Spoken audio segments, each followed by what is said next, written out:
Assalamu alaikum. I am एजी साकी. You are watching English with एजी साकी. आज का हमारा टॉपिक है कंडीशनल सेंटेंसेस. जैसा कि आपको मालूम है कि कंडीशनल सेंटेंसेस की दो अकसाम होती हैं. कंडीशनल सेंटेंसेस को उर्दू में शर्तिया जुमला कहते हैं या शर्तिया फिक्रे. इसकी डेफिनेशन करते हैं उर्दू के ऐसे फिक्रा जिनमें किसी काम के करने या ना करने की कोई शर्त पाई जाए. कंडीशनल जो लफ्ज़ है उससे ही हमें पता चल रहा है कि कंडीशनल सेंटेंसेस ऐसे जुमले होते हैं जिनमें कोई कंडीशन या शर्त वगैरह पाई जाए और उस शर्त के बदले में कोई जजा या इनाम या कोई बदला मिले. ये ऊपर मैंने डेफिनेशन इसकी लिखी हुई है.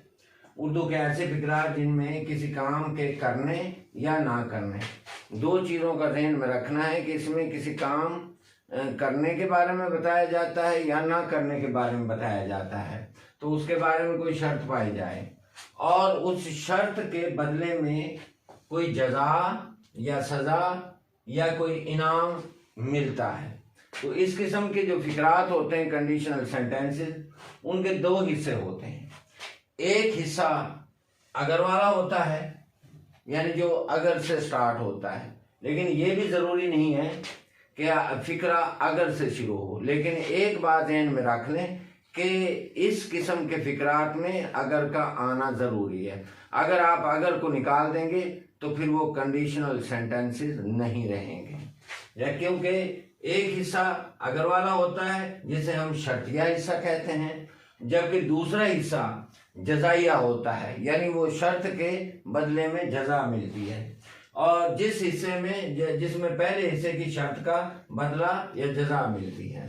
अब इसके आगे से अकसाम हम देखते हैं कि कितनी अकसाम है. कंडीशनल सेंटेंसेस की यानी शर्तिया जुमलों की दो किस्में होती हैं. नंबर 1 प्रेजेंट कंडीशनल सेंटेंसेस यानी हाल के शर्तिया जुमले, जबकि दूसरी पास्ट कंडीशनल सेंटेंसेस, ये दूसरी किस्म है यानी माजी के शर्तिया जुमले. तो इसकी पहचान जो सबसे पहले मैंने इसको दो हिस्सों में डिवाइड किया है. एक हिस्सा प्रेजेंट कंडीशनल सेंटेंसेस का है, जबकि दूसरा हिस्सा पास्ट कंडीशनल सेंटेंसेस का है. तो ये पहले हम इसका पार्ट 1 देखते हैं, प्रेजेंट कंडीशनल सेंटेंसेस यानी हाल के शर्तिया जुमले.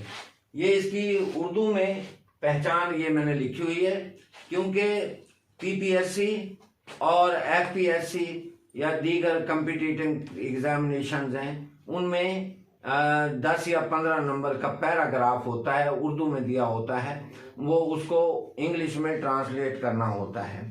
और ये पाकिस्तान में ही नहीं बल्कि हिंदुस्तान, इंडिया में भी इस तरह के बहुत सारे कम्पिटिटिव एग्जामिनेशंस होते हैं और वहाँ पे पैराग्राफ एक दिया होता है. उस पैराग्राफ को उर्दू से या हिंदी से इंग्लिश में ट्रांसलेट करना होता है.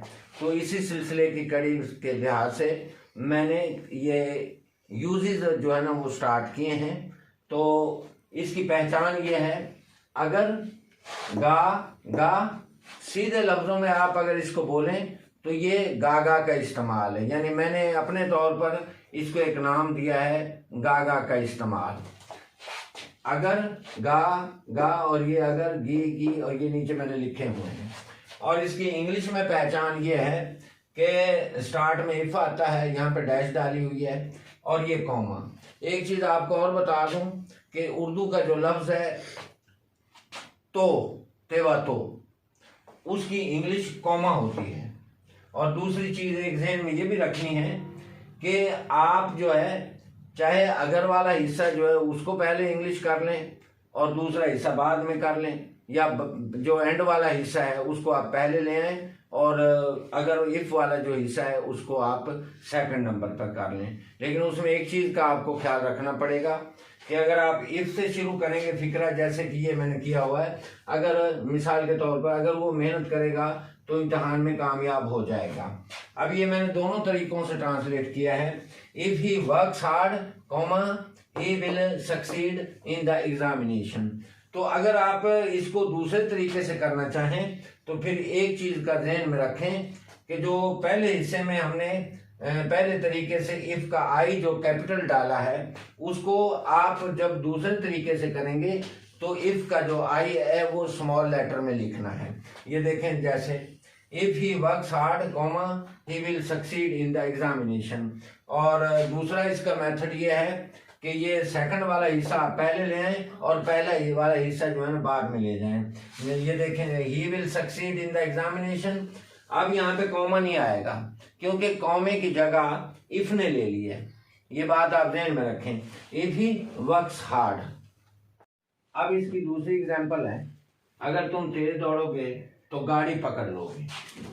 If you run fast comma, कॉमे की इंग्लिश यहाँ पे ये तो की इंग्लिश जो है ना कॉमा लगाई, you will catch the train. अब अगर हम इसके दूसरे हिस्से को पहले करें और पहले को दूसरे नंबर पर सेकंड नंबर पर करें तो फिर इसकी इंग्लिश यूं होगी, you will catch the train. यानी ये जो सेकंड वाला हिस्सा है ये वाला, इसको हम पहले ले आए और जो ये पहले वाला हिस्सा है इसको हम बाद में ले गए इधर। You will catch the train if you. अब यहाँ पे इफ का आई जो है ना वो स्मॉल लेटर में लिखा है, छोटा, कैपिटल नहीं डाला है। यहाँ पे कैपिटल तब डालना था अगर ये इफ से हम शुरू करते। You will catch the train if you run fast. इसकी थर्ड एग्जांपल है, अगर मैं वक्त पर कॉलेज नहीं पहुंचूंगा तो लेक्चर जाया कर बैठूंगा। तो इसकी इंग्लिश है इफ आई डू नॉट। अब ये डू नॉट क्यों आया है, इसका अगर नेगेटिव फिक्रा हो तो वो हमें प्रेजेंट इंडेफिनिट टेंस जो कि पहला टेंस है उसके मुताबिक करना पड़ेगा। If I do not reach college in time comma तो I shall miss the train, miss the lecture, तो मैं लेक्चर खो बैठूंगा। और इसके बारे में एक इंतहाई इंपॉर्टेंट नोट है, वो आप नोट कर लीजिए। इफ, अगर इफ वाले हिस्से में हमेशा ये बात ध्यान में रखनी है कि इफ वाला जो हिस्सा होगा वो प्रेजेंट इंडेफिनिट टेंस या इज एम आर, ये जो मैंने सर्कल में दिया है उस इस्तेमाल में होगा। और अगर विल शेल वाला जो हिस्सा है वो कभी भी उसके अंदर इफ इस्तेमाल नहीं होगा। जो इफ विल शेल वाला हिस्सा है यानी जिसमें आप विल शेल इस्तेमाल करेंगे वो इफ वाले हिस्से में आप कभी भी इस्तेमाल नहीं कर सकते, बल्कि ये कॉमे के बाद यानी दूसरे हिस्से में इस्तेमाल होगा। अब एक इसके बारे में एक और इम्पोर्टेंट पॉइंट है कि अगर आपको इसका पैसिवाइज करना हो, यानी इस कंडीशनल सेंटेंसेस, प्रेजेंट का जो कंडीशनल सेंटेंसेस हैं उनका अगर पैसिवाइज अगर आ जाए तो फिर क्या करना है। अगर प्रेजेंट कंडीशनल सेंटेंसेस का अगर वाला हिस्सा पीवी यानी पीवी शॉर्टकट में मैंने लिखा है पैसिवाइज हो तो उसको प्रेजेंट इंडेफिनिट टेंस जो है ना लगाकर वर्ब जो है ना उसमें उसके तरीके के मुताबिक करेंगे। प्रेजेंट इंडेफिनिट टेंस का जो तरीका है उसके तरीके के मुताबिक इसका पैसिवाइज करेंगे। और अगर इसका दूसरा हिस्सा भी पैसिवाइज हो तो फिर विल शेल के बाद, ये ध्यान में रख लें, अगर इसका दूसरा हिस्सा भी पैसिवाइज हो तो विल शेल के बाद बी लगाकर थर्ड फॉर्म लगा देंगे वर्ब की। और एक बात और ध्यान में रखिए कि पैसिवाइज जो भी होते हैं चाहे वो किसी टेंस के हों, किसी इस्तेमाल के हों, यूज के हों, तो वो हमेशा उनमें थर्ड फॉर्म लगाते हैं। मिसाल के तौर पर अगर उसे लाहौर भेजा गया, अब जाहिर है कौन भेजना है, लाहौर। मैंने अपनी पिछली वीडियोस में आपको बताया था कि सब्जेक्ट कैसे मालूम करना है। सब्जेक्ट, तो सब्जेक्ट के लिए दो मैंने क्वेश्चन बताए थे, कौन और किसने। अगर कौन और किसने का आंसर आपको मिल जाता है तो फिर फिक्रा एक्टिवाइज होगा, और अगर कौन और किसने का आंसर आपको नहीं मिलता तो फिर फिक्रा पैसिवाइज हो जाएगा। ये फॉर एग्जांपल देखें, जैसे अगर उसे लाहौर भेजा गया, अब लाहौर उसको कौन भेज रहा है, कौन का आंसर क्या है, कोई जवाब नहीं मिल रहा कि कौन उसको लाहौर भेज रहा है। अगर उसे लाहौर भेजा गया, भेजने वाला कौन है, कोई भी नहीं है, तो जाहिर पैसिवाइज हो गया, ये हिस्सा पैसिवाइज हो गया। अगर उसे लाहौर भेजा गया तो वो रास्ता भूल जाएगा।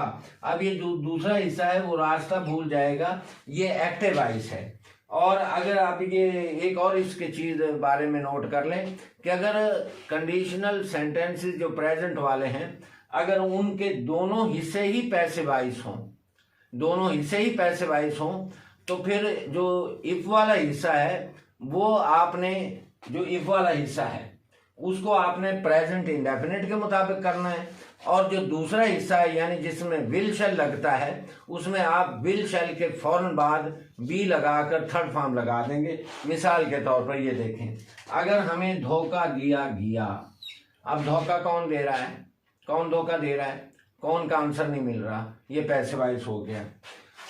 तो तुम्हें बेईमान गर्दाना जाएगा या समझा जाएगा। अब बेईमान कौन समझेगा, इसका भी जवाब नहीं मिल रहा, लिहाजा ये इसके दोनों हिस्से ही पैसे वाइज हो गए हैं। अब हम इस फिक्रे की इंग्लिश करते हैं। If he is sent to Lahore, अगर उसे लाहौर भेजा जाएगा, कॉमा तो he will lose the way, तो वो रास्ता भटक जाएगा या भूल जाएगा। तो इसका अगर हम इसको उल्टा के करें, यानी सेकंड पार्ट को पहले ले आए और फर्स्ट पार्ट को बाद में ले आए, तो he will lose the way if he is sent to Lahore. और इसकी सेकंड एग्जांपल है, इफ वी आर डिसीव्ड, अगर हमें धोखा दिया गया। पैसे वाइज से धोखा देने वाला कौन है, कौन का आंसर नहीं मिला, तो ये पैसे वाइज हो गया। इफ वी आर डिसीव्ड, अगर हमें धोखा दिया गया, कॉमा तो you will be considered dishonest, तो आपको बेईमान गर्दाना जाएगा, बेईमान समझा जाएगा।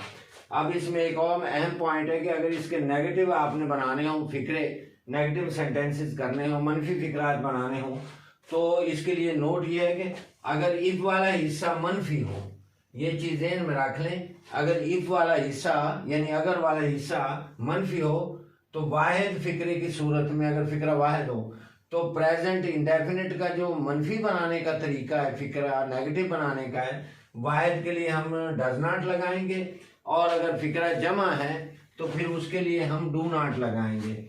अब एक और इसमें कंडीशन है कि अगर फिक्रे का दूसरा हिस्सा भी नेगेटिव हो, मनफी हो, यानी दोनों हिस्से ही उसके नेगेटिव हो, तो फिर विल शैल के फौरन बाद नॉट लगाएंगे। ये मिसाल देखें जरा, फॉर एग्जांपल, अगर वो सुबह सवेरे सैर नहीं करेगा, अगर वो सुबह सवेरे सैर नहीं करेगा, अब ये नेगेटिव हो गया, तो वो बीमार पड़ जाएगा। ये पॉजिटिव फिक्रा है, वो नेगेटिव है, यानी ये सिंपल है और ये नेगेटिव है। इफ ही डज नॉट, ये डज नॉट आ गया, और आपको पता है डज नॉट और डू नॉट और डिड नॉट इनके बाद हमेशा फर्स्ट फॉर्म आती है। If he does not walk early in the morning, अगर वो सुबह सवेरे सैर नहीं करेगा, वॉक नहीं करेगा, कॉमा तो ही विल फॉल इल, तो वो बीमार पड़ जाएगा।